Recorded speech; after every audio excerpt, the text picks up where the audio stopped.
To other news now, US President Donald Trump is backtracking on his comments about injecting disinfectant to clean coronavirus out of the body. He says the remarks were sarcastic and directed at reporters during a White House briefing. Joining me now is News Corp's US correspondent Megan Palin in New York. First up, Megan, did you think they were sarcastic comments? I didn't think they were sarcastic. I thought that he to me appeared that he was thinking out loud rather than saying that this was something that should be done. But regardless, it was, I think, a pretty careless comment to make, considering how many vulnerable people are watching that, and it might have actually thought that it's something that could help.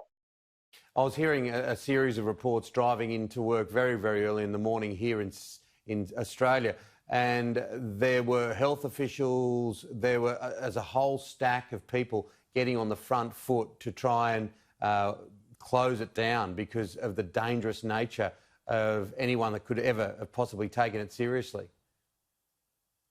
Look, that's right. And I mean, I've even seen a lot of things floating around on social media today of people pictured pretending to be injecting various home cleaning products into their arms. And I mean, some of those even look real, and it's hard to determine some of them if they are or aren't, which again, for anybody vulnerable seeing that, it's just, I guess, could be a flow-on effect in that if anyone does believe that or Trump's comments, I mean, that it could possibly be disastrous. Now, we spoke to you a few weeks ago from New York, and look, the situation there has been grim. Have you noticed any improvement? Is there a light at the end of the tunnel, so to speak? Look, not really. I mean, they're saying that the curve is flattening. We haven't seen the spike that was originally projected, which is obviously really good news, but the numbers are still astronomical in terms of case numbers.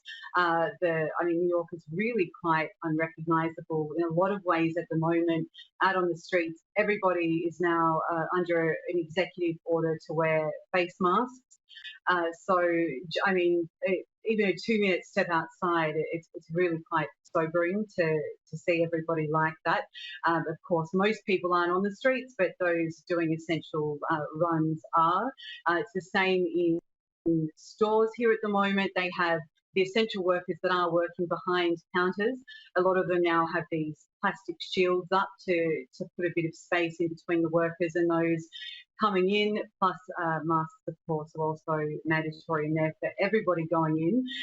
So looking around, it doesn't look immediately that there is a light at the end of the tunnel, but of course there will be.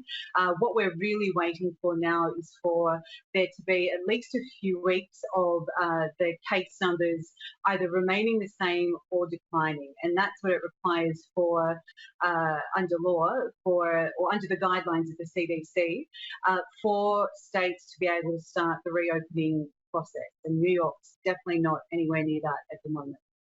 And how are Americans coping with what is perceived, and this is around the world because it's policy on the run for everyone, it's so new, that there's such mixed messaging?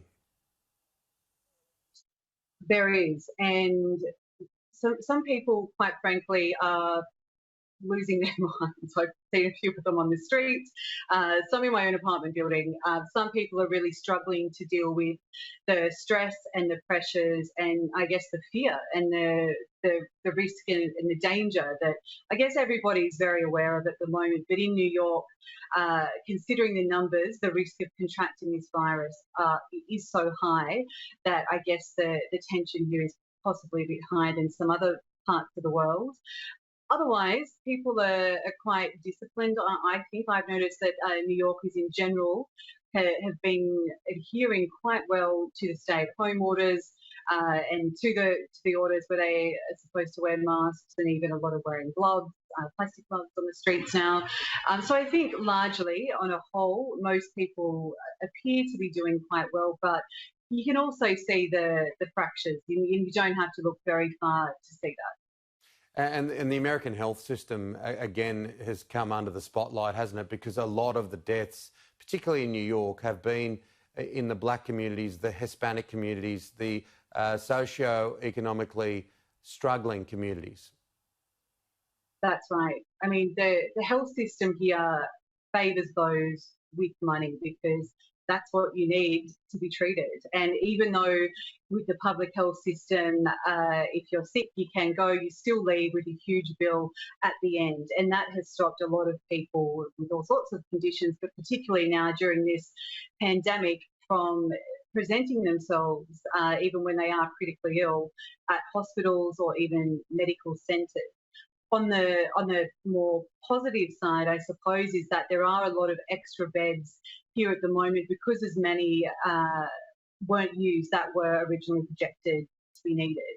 So we do actually have quite a few spare beds in not only the long-standing hospitals, but also the temporary emergency ones, which have been set up. So they are there, but they're certainly not free, and they're certainly not cheap for any type of treatment. And of course, that means the poor are the losers in this situation more so than anybody else, unfortunately. Megan, just a little bit of insight into how you're getting about, how your life's going. It's so different. We haven't caught up for a couple of weeks. Can you give us a little bit of insight into what it's like living in New York right at the moment? For people that haven't travelled there in Australia, they'd have no concept of how difficult it is to probably self-isolate because everyone does live on top of each other pretty much. That's right. It's basically everybody confined to their apartments, but because of the size of them here, it's more like being confined to your bedroom 24/7, except those few essentials that you can pop out for during the day.